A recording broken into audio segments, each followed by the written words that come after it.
തൂവെള്ളയാണ് കൽഭകം തൂമന്ദഹാസമായി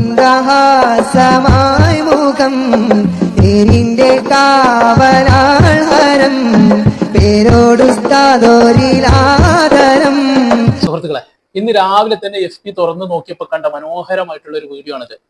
അൻസാരി സുഹരി ഉസ്താദും അതുപോലെ തന്നെ പേരോട് ഉസ്താദും കൂടിയുള്ള കുറഞ്ഞ നിമിഷത്തെ ഒരു വീഡിയോ അൻസാരി സുഹരി ഉസ്താദ് അദ്ദേഹത്തിന്റെ FB പങ്കുവെച്ചതാണ്. ഇത് കണ്ടപ്പോൾ എന്തൊന്നില്ലാത്ത ഭയങ്കര സന്തോഷം തോന്നി.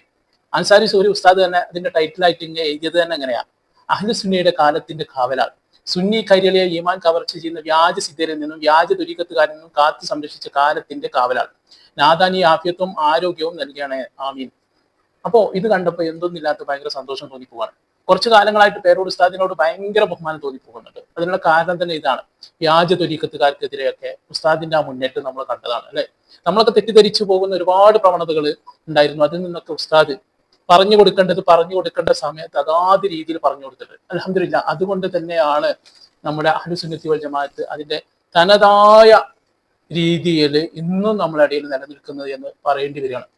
ഇവിടെ എനിക്ക് പറയാനുള്ളത്, എൻ്റെ വീഡിയോ കാണുന്ന ഒരുപാട് കൂട്ടുകാരുണ്ടാവും, അല്ലെ? പേരോട് ഉസ്താദിനോട് വളരെ അടുത്ത ബന്ധമുള്ളവരുണ്ടാവും. അത്തരം ആൾക്കാർ ഉസ്താദിനെ കുറിച്ചുള്ള നിങ്ങളുടെ ഒരു അനുഭവം, ഏറ്റവും നല്ലൊരു അനുഭവം മനോഹരമായിട്ട് നിങ്ങൾക്ക് എഴുതാൻ പറ്റുകയാണെങ്കിൽ ഇതിന്റെ കമന്റ് ബോക്സിൽ നിങ്ങൾ അടയാളപ്പെടുത്തണം. എങ്കിൽ ഒരുപാട് പേർക്ക് ഉസ്താദിനെ കുറിച്ച് മനസ്സിലാക്കാൻ പറ്റും. ഈ വീഡിയോ കാണുന്ന ഓരോരുത്തർക്കും ഉസ്താദിനെ കുറിച്ചുള്ള അനുഭവങ്ങൾ പങ്കുവെക്കാൻ പറ്റും. ഇതിന്റെ താഴെ കമന്റ് ബോക്സിൽ FB-യിലാവട്ടെ യൂട്യൂബിലാവട്ടെ നിങ്ങൾ എഴുതി. അത് മറ്റുള്ളവർക്കും കൂടി കണ്ടാൽ ഉസ്താദിനെ കുറിച്ച് പഠിക്കാലോ, അറിയാലോ. അതിനു വേണ്ടിയിട്ടാണ്. അപ്പൊ പങ്കുവെക്കുക അത്തരം വിഷയങ്ങൾ. ഈ പേരോട് ഉസ്താദിനെ ഇന്നും തന്നെ കാണാൻ തുടങ്ങിയൊന്നല്ലേ നമ്മൾ. ഞാൻ പേരോട് ഉസ്താദിനെ ആദ്യമായിട്ട് കേട്ടത് എവിടുന്ന് അറിയോ? എൻ്റെ കുടുംബത്തിൽ ഒരു കല്യാണം ഉണ്ടായിരുന്നു. എൻ്റെ നാടിന്റെ തൊട്ടപ്പുറത്ത് തന്നെയുള്ള കുറച്ചപ്പുറത്തുള്ള ഒരു നാടാണ് വിളയൂര്. അത് പാലക്കാട് ജില്ലയാണ്. അവിടുന്ന് പുഴ കടക്കണം. അങ്ങനെ ഞങ്ങൾ തോണിയൊക്കെ കടന്നുകൊണ്ടാണ് ആ വിളയൂരിലേക്ക് പോവുക. അപ്പൊ വിളയൂരിൽ ഒരു കല്യാണം ഉണ്ടായിരുന്നു. ഞങ്ങള് അലീക്ക എന്ന് വിളിക്കുന്ന അലിക്ക ഖാന്റെ കല്യാണമായിരുന്നു അത്. വർഷങ്ങൾക്ക് മുമ്പ്. അന്ന് ഞാൻ ചെറിയ കുട്ടിയാട്ടോ. അപ്പോ അലീക്ക നമ്മുടെ സംഘടനയിലെ ഒരു സജീവ പ്രവർത്തകനാണ്. അദ്ദേഹം ഒരു പ്രവാസിയും കൂടിയാണ്. അപ്പോൾ ഒരുപാട് ഉസ്താദുമാരൊക്കെ കൂടിയ ഒരു കല്യാണമായിരുന്നു അത്. അപ്പൊ അതിന് ചെന്ന സമയത്ത് അവിടെ നിന്ന് ഒരു നോട്ടീസ് കിട്ടി. ആ നോട്ടീസിൽ വധുവരന്മാരുടെ പേരൊക്കെ ഉണ്ട്. അതിന്റെ താഴെയായിട്ട് പേരോട് കുപ്പൂത്ത് എന്ന് എഴുതിയിട്ടുണ്ട് ടൈറ്റിലായിട്ട്. അതിന്റെ താഴെ പേരോട് അബ്ദുറഹ്മാൻ സഖാഫി വളയൂർ കുപ്പൂത്ത് പ്രസംഗിക്കുന്നു എന്നുള്ള ഒരു ഇത് എഴുതിയിട്ടുണ്ട്. അന്ന് ഒരു കല്യാണത്തിന് കിട്ടിയ ഒരു പോസ്റ്റർ എന്നുള്ള നിലക്ക് തന്നെ ഇത് വളരെ നല്ല രീതിയിൽ മടക്കി ഞാൻ വീട്ടിലേക്ക് കൊണ്ടുപോയിരുന്നു. അപ്പൊ ഞാൻ ഇതിലിങ്ങനെ ഇടയ്ക്കിടയ്ക്ക് നോക്കും. അന്ന് ചെറിയ കുട്ടിയാണല്ലോ. അപ്പൊ ഈ നമുക്ക് അറിയുന്ന രീതിയിൽ ഇങ്ങനെ വായിക്കാൻ പറ്റും പേരോട് കുപ്പൂത്ത്.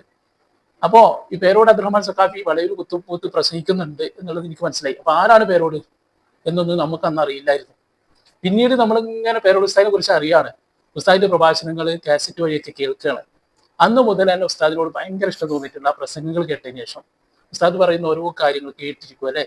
നമ്മുടെ ജീവിതത്തിൽ തന്നെ ഒരുപാട് മാറ്റങ്ങളൊക്കെ വന്നത് ഇത്തരം ഉസ്താദുമാരുടെ പ്രഭാഷണങ്ങളിൽ നിന്നായിരിക്കും. പ്രത്യേകിച്ച് പേരോട് ഉസ്താദിനൊക്കെ പോലുള്ള ഉസ്താദ്മാരെന്ന് തന്നെ, അല്ലെ? അപ്പോ പേരോട് ഉസ്താദിന്റെ നാട് എവിടെയാണ്? അങ്ങ് പേരോടി എന്ന് പറയുന്ന നാട്ടിലാണ്. നമ്മളെ മലപ്പുറത്തു നിന്നൊക്കെ ഒരുപാട് ദൂരെയുള്ളൊരു നാട്ടിലാണ്. അപ്പൊ അന്ന് പോലും നമ്മുടെ നാട്ടിലൊക്കെ ഉസ്താദ് വന്ന് പ്രസംഗിക്കുന്നുണ്ട്, അല്ലെ? ഇന്നും അത് തുടരുന്നുണ്ട്. നമുക്ക് എന്തോന്നും ഇല്ലാത്ത സന്തോഷം തോന്നിപ്പോവാണ്. ഉസ്താദിന്റെ തിരക്കോട് തിരക്കാണ്. ഉസ്താദിന്റെ സ്ഥാപനം സിറാജുൽ. അതിന്റെ വീഡിയോ ഒക്കെ ഇപ്പൊ അടുത്ത് തന്നെ ആലിക്കുട്ടി ഉസ്താദ് പങ്കുവെച്ച് ഞാൻ കാണാനിടയായി.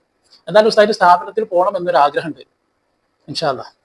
അപ്പോ അങ്ങനെയൊക്കെ വളരെ ഉസ്താദിനോട് എന്തൊന്നില്ലാത്ത ബഹുമാനം തോന്നിപ്പോകണം. അന്ന് മുതൽ തന്നെ, ചെറുപ്പം മുതൽ തന്നെ നമ്മൾ കേട്ടു തുടങ്ങിയതാണ്.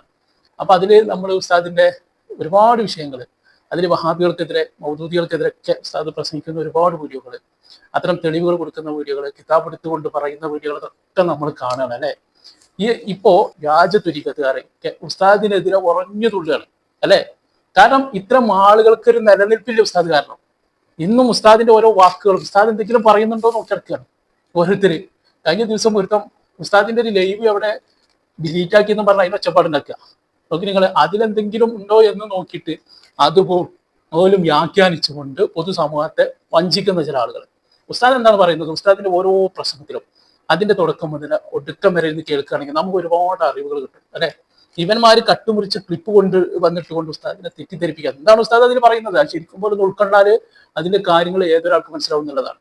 ഉസ്താദിനെ കുറിച്ച് എന്തൊക്കെ പേര് പറഞ്ഞു, അല്ലെ? പക്ഷെ എന്തെങ്കിലും ഏഷ്യോ ഇല്ല. ആദ്യമായി ഇത്രക്കാരെന്താ ചെയ്തത്? ഉസ്താദിനെ എങ്ങനെങ്കിലും സമസ്തയിൽ നിന്ന് പുകച്ച് പുറത്തിയടിക്കാനാണ് ആദ്യ ശ്രമം നടത്തിയത്. എന്നിട്ട് അവരെന്താ ചെയ്തത്? രഹസ്യമായിട്ട് ഉസ്താദിന്റെ വോയിസുകൾ റെക്കോർഡ് ചെയ്യാൻ വേണ്ടി ചാരന്മാരെ വിട്ടു എന്നുള്ളതാണ്, അല്ലെ? എന്നിട്ട് ഈ പ്രസ്ഥാനത്തിൽ നിന്നും ഉസ്താദിനെ മാറ്റി നിർത്തിയാലേ ഇത്തരം കള്ളത്തൊരീക്കത്തുകാരുടെ പ്രവർത്തനങ്ങൾ നടക്കുള്ളൂ എന്നവർക്ക് മനസ്സിലായതിന്റെ ഭാഗമായിട്ട് അവർ ആദ്യം ചെയ്തതാണ്. അവിടുത്തെ പേരോട് ഉസ്താദ് എന്താണ് ഉസ്താദ് പറയുന്നത് എന്നുള്ളത് പൊതുസമൂഹം മനസ്സിലാക്കണം. പേരോട് ഉസ്താദിനെ 100% സമസ്തയിലുള്ള AP ഉസ്താദ് അടക്കം എല്ലാവരും അംഗീകരിക്കണം. ഇല്ല, ഉസ്താദ് കിതാബുകളുടെ അടിസ്ഥാനത്തിൽ, തെളിവുകളുടെ അടിസ്ഥാനത്തിന് ആളുകളുടെ മുഖം നോക്കാതെ നിലപാടുകൾ പറയാം. ആ നിലപാടുകളെയാണ് നമ്മൾ ഇഷ്ടപ്പെട്ടത്. ആ പേരോട് ഉസ്താദിനെയാണ് നമ്മൾ ഇഷ്ടപ്പെട്ടത്. ഈ പേരോട് ഉസ്താദിനെതിരെ ക്യാമ്പയിൻ പോലെയാണ് ചില ആളുകളൊക്കെ ആഴ്ചയിൽ 2-3 പരിപാടികൾ വെച്ചുകൊണ്ട് അതിൽ പേരോട് ഉസ്താദിന്റെ ഒരു ക്ലിപ്പെങ്കിലും കേൾപ്പിക്കാതെ ഇവർക്ക് ഉറക്കം വരാത്ത രീതിയിലായിട്ടുണ്ട്. എന്നിട്ട് കേൾപ്പിക്കുന്നത് എന്താണ്? അന്ന് കേൾപ്പിച്ച എന്തോ അതന്നെ. അതിലിവർ പറയുന്ന കുറെ കാര്യങ്ങളുണ്ട്. അത് ഉസ്താദ് പറയുന്നത് എന്താണ് എന്ന് ശരിക്കും മനസ്സിലാക്കിയവർക്ക് അതിൽ യാതൊരു പ്രശ്നമില്ല. അത് മനസ്സിലാവാത്തവരെന്താണ് അതുകൊണ്ട് ഇങ്ങനെ കുടിക്കൊണ്ടിരിക്കുകയാണ്. ഇവിടെ എനിക്കൊക്കെ വേദന തോന്നിപ്പോയൊരു കാര്യം ഉണ്ടായിരുന്നു. കുറച്ച് കാലങ്ങൾക്ക് മുമ്പ് ഞാൻ ഈ ടിക്ടോക്കിൽ വല്ലാണ്ട് വൈറലായ ഒരു സമയം ഉണ്ടായിരുന്നു. പിന്നെ മനഃപൂർവ്വം ടിക്ടോക്കിൽ ഞാൻ വീഡിയോ ഒഴിവാക്കിയതാണ്. അത് ഈ പ്രവാസികളായിട്ടുള്ള ആളുകൾക്ക് അറിയാൻ പറ്റും. അപ്പൊ ആ സമയത്തൊക്കെ ഒരുപാട് വീഡിയോകൾ നമ്മൾ കണ്ടിരുന്നു. അപ്പൊ അതില് ഒരു തിരൂർ ഭാഗത്തുള്ള ഒരു ബഹുമാനപ്പെട്ട മടവൂർ CM വളരെ അധിക്ഷേപിച്ചുകൊണ്ട് വീഡിയോ ചെയ്തിട്ടുണ്ട്. വളരെ അധിക്ഷേപിച്ചിട്ട്. അത് കേട്ടാൽ തന്നെ നമുക്ക് ഭയങ്കര എന്തോന്നില്ല തോന്നിയപ്പോൾ അദ്ദേഹത്തിന് വരെ ഞാൻ മറുപടി കൊടുത്തിട്ടുണ്ട് അന്ന സമയത്ത്. അതുകൊണ്ടാണ് ഞാനിത് പറയാൻ കാരണം. അപ്പൊ അതിനൊക്കെ അദ്ദേഹത്തെ ആ രീതിയിൽ മടവൂർ ചെയ്യുന്ന അധിക്ഷേപിക്കാൻ കാരണമായത് എന്താ അറിയോ? ചില ആളുകൾ പറയുന്ന കറാമത്തുകൾ ചിലപ്പോൾ ഉള്ളതായിരിക്കാം, ചിലപ്പോൾ ഇല്ലാത്തതായിരിക്കാം. എന്തിനീ പൊതു പ്ലാറ്റ്ഫോമിൽ വന്നിട്ട് അത്തരത്തിലുള്ള കറാമത്തുകൾ പറയണം? ചിലപ്പം ചെറുതെന്തെങ്കിലും ഉണ്ടാകും. ഈ പറഞ്ഞു വരുമ്പോൾ അതിന് ഒരുപാട് ഓവറായി പോകും.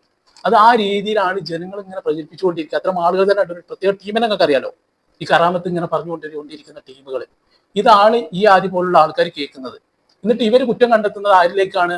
മടവൂർ CM-ലേക്ക്. എന്നിട്ട് മടവൂർ CM-ന് ഒരു തെറി വിളിക്കുക. ഇത് നമുക്കൊക്കെ വളരെ വേദന തോന്നിപ്പോയ ഒരു നിമിഷമാണ്. അപ്പൊ ഈ സമയത്തൊക്കെ തന്നെയാണ് നമ്മുടെ ഉസ്താദുമാർ ഇത് തിരിച്ചറിഞ്ഞതും ഇതിനെതിരെ പറഞ്ഞതും. കറാമത്തുകൾ ഇങ്ങനെ പറയാൻ പാടില്ല. ഇപ്പൊ ഉള്ളതായാലും ഇല്ലാത്തതായാലും അതിനൊക്കെ ഓരോരോ മട്ടങ്ങളുണ്ട്. ആ രീതിയിൽ പറയണം. പല ആളുകൾക്കും അതാണ് ഈ പേരോട് ഉസ്താദിനെതിരൊക്കെ ഉറഞ്ഞതുള്ളാൻ വരെ കാരണമായത്. നോക്കൂ നിങ്ങൾ, ആളുകളുടെ വിശ്വാസം പോലും തെറ്റിപ്പോകുന്ന രീതിയിലേക്ക് കാര്യങ്ങൾ പോകുന്നുണ്ട്. ആളുകൾ നിരീശ്വരവാദത്തിലേക്ക് എത്തിപ്പോകുന്നുണ്ട്, വഹാബിസത്തിലേക്ക് എത്തിപ്പോകുന്നുണ്ട്. വഹാബികൾ കുറച്ച് കാലങ്ങൾക്ക് മുമ്പ് ഏറ്റവും കൂടുതൽ പ്രചരിപ്പിച്ചത് എന്താ അറിയാമോ? ഇത്തരത്തിലുള്ള കറാമത്തുകൾ പറയുന്നതായിരുന്നു പല ആളുകളും. ഒരുപക്ഷെ നമുക്കത് ഉൾക്കൊള്ളാൻ പറ്റിക്കൊള്ളുന്നുണ്ടാവില്ല, ചിലപ്പോൾ ഉള്ളതായിരിക്കാം. പക്ഷെ ഇത് പറയുന്നത് കൊണ്ട് ഏറ്റവും കൂടുതൽ ദോഷമാണ് എന്നുള്ളത് ഈ പറയുന്നവർ മനസ്സിലാക്കുന്നില്ലല്ലോ. അതാണ് എന്താ പിന്നെയും പറഞ്ഞാലെന്നാണ് അവർ ചോദിക്കുന്നത്. ഇതൊക്കെ പറയേണ്ടവർക്ക് ആ രീതിയിലേ പറയാൻ പറ്റുള്ളൂ, പറയേണ്ടവരത്തെ പറയാൻ പറ്റുള്ളൂ. അത് തന്നെയാണ് നമ്മൾ ഉസ്താദ് പറയുന്നത്. ആ ഉപദേശം പല ആൾക്കാർക്കും പറ്റിയില്ല എന്നുള്ളത് തന്നെയാണ്. എന്തായാലും പേരോട് ഉസ്താദ് പറഞ്ഞതിൽ ഒരുപാട് സത്യങ്ങൾ ഉണ്ടായിരുന്നു എന്ന് ഒരു ശരിവെക്കാണ്. ഈമാനുള്ളവർ കേട്ടോ, അല്ലാത്തവരല്ല. ഈമാനുള്ളവർ പേരോട് ഉസ്താദിന് ശരിവെക്കും, അല്ലാത്തവരോ അവരങ്ങ് പഴിച്ചു പോകും. അതാണ് നമ്മൾ കാണുന്നത്. അള്ളാഹു ആഫിയത്തുള്ള ദീർഘായുസ്സ് നൽകട്ടെ. ആമീൻ.